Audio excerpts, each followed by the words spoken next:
So, hallo und herzlich willkommen zu einem neuen Bastelvideo. Heute will ich mal versuchen, was aus dieser alten Jeans hier zu basteln. Ja, und dann schauen wir mal, ob es funktioniert.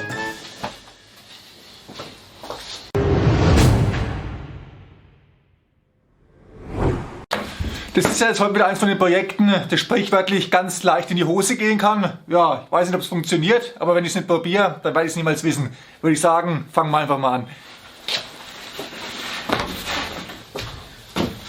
So, die Hose werde ich jetzt erstmal hier in Stücke schneiden und ja, keine Angst, es ist eine gebrauchte Hose, ist keine neue. Der bin ich entwachsen vom Umfang her und ja, wird also ein Upcycling-Projekt.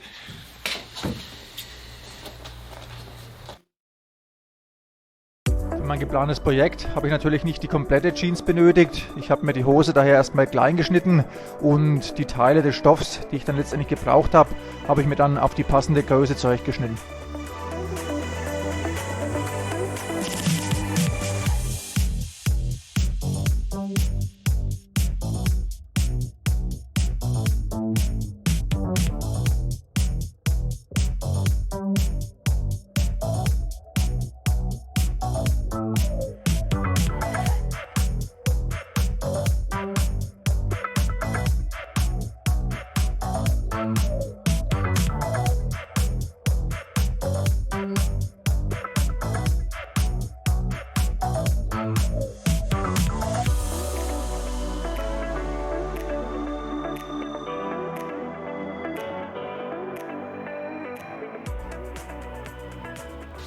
So Leute, soweit so gut. Bisher hat alles geklappt, so wie ich mir das vorgestellt habe. Von der Jeans, ja, ist jetzt noch das Teil hier übrig.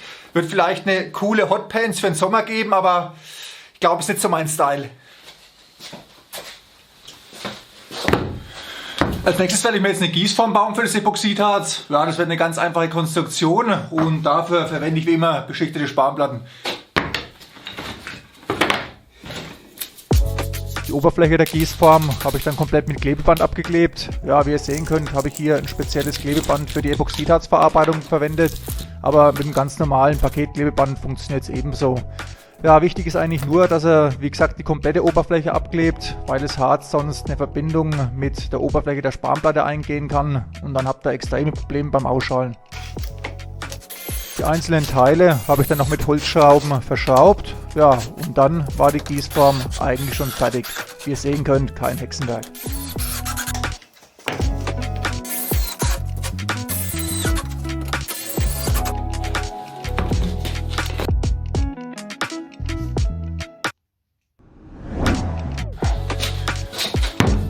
So, die Gießform war fertig. War ja, wie ihr gesehen habt, kein Problem. Dann würde ich sagen, machen wir gleich mit dem Epoxidharz weiter.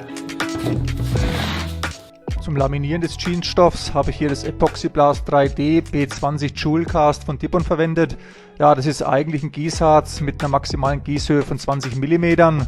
Hier wird aber, wie gesagt, nicht gegossen, sondern nur laminiert, aber dafür ist es auch ganz gut geeignet. Das Epoxidharz ist ein Zwei-Komponenten-System, bestehend aus einem Harz und aus einem Härter. Die werden im Verhältnis 2:1 miteinander vermischt und danach kann das Harz dann schon verwendet werden.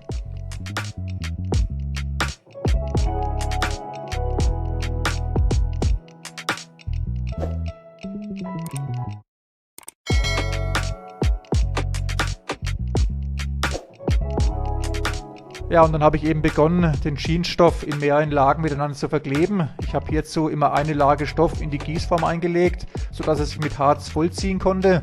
Und ja, nachdem der ganze Stoff dann mit Epoxidharz getränkt war, habe ich dann die nächste Lage Stoff eingelegt. Das Ganze habe ich dann so lange gemacht, bis ich letztendlich eine Materialstärke von 8 bis 10 mm laminiert hatte.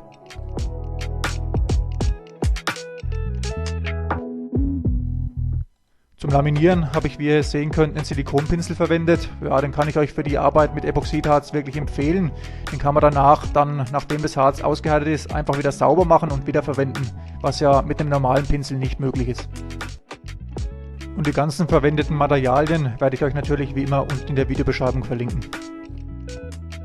Den mit Epoxidharz laminierten Stoff habe ich dann auch mal mit Schraubzwingen zusammengepresst und dann heißt es erstmal warten.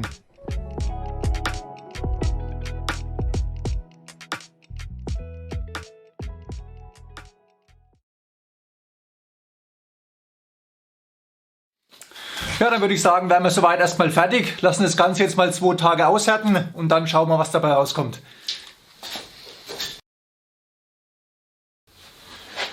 So Leute, da bin ich schon wieder. Jetzt können wir gleich ausschalen und ich bin echt schon gespannt, was aus der Jeanssoße geworden ist. Gleich werden wir es wissen.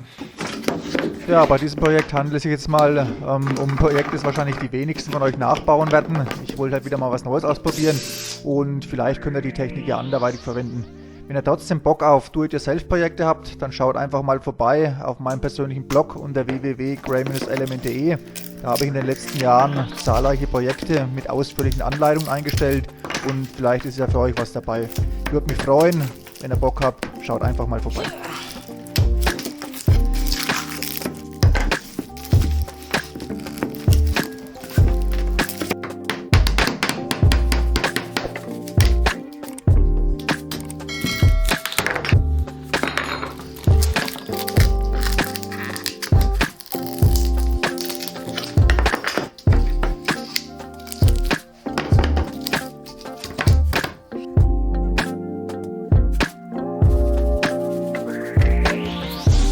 So Leute, das Ergebnis ist besser geworden, als ich das gedacht habe.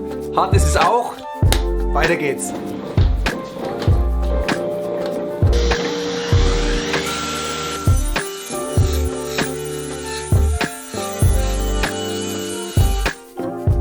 Das überstehende Epoxidharz habe ich mir dann mit der Tischkreissäge abgeschnitten. Ich habe hier aufpassen müssen, dass ich nicht zu viel abschneide, weil ich bei dem Projekt relativ wenig Verschnitt kalkuliert habe.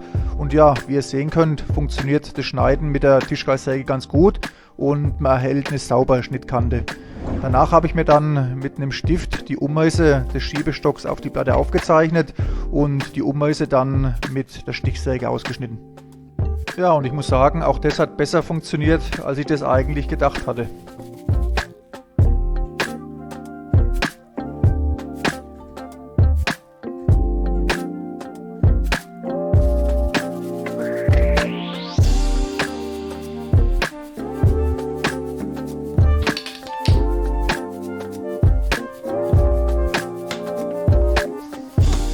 Als nächstes habe ich mir dann noch mit dem Fastenerbohrer ein Loch gebohrt, ja, als Aufhängung, so wie beim Original-Schiebestock von Bosch.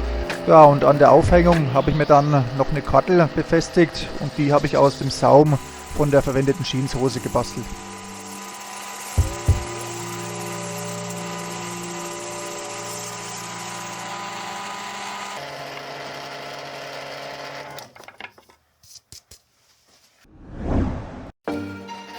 Im letzten Arbeitsgang habe ich dann nochmal die Kanten und Rundungen sauber nachgeschliffen. Ich habe hierzu, wie ihr sehen könnt, den Tellerschleifer verwendet und danach war mein einzigartiger Schiebestock dann auch schon fertig.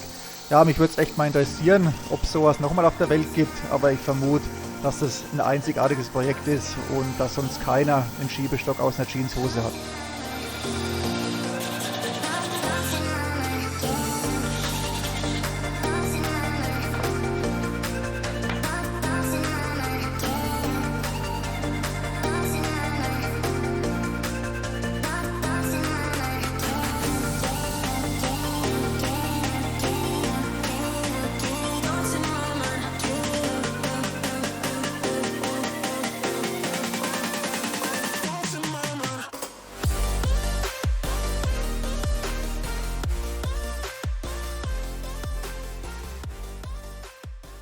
So, das fertige Ergebnis habt ihr gesehen. Ja, ich bin echt zufrieden.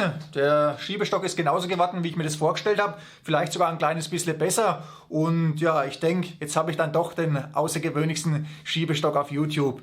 Nachdem mein erster Versuch mit dem geschmolzenen Plastik ja krachend gescheitert ist, hat es jetzt funktioniert und ich bin echt zufrieden. Wird es mit Sicherheit Zuschauer geben, die sagen, absoluter Schwachsinn, Zeitverschwendung braucht man nicht, vollkommen unsinnig. Ja, kann schon sein. Mag sein, aber mir geht es darum, bei meinen Projekten neue Sachen auszuprobieren, ums Basteln und ich denke, von daher war es ein Erfolg. Was sagt ihr zu dem Schiebestock und der Technik? Schreibt es mir einfach mal in die Kommentare, würde mich interessieren. Und jetzt werden wir mal schauen, ob man damit dann auch wirklich arbeiten kann.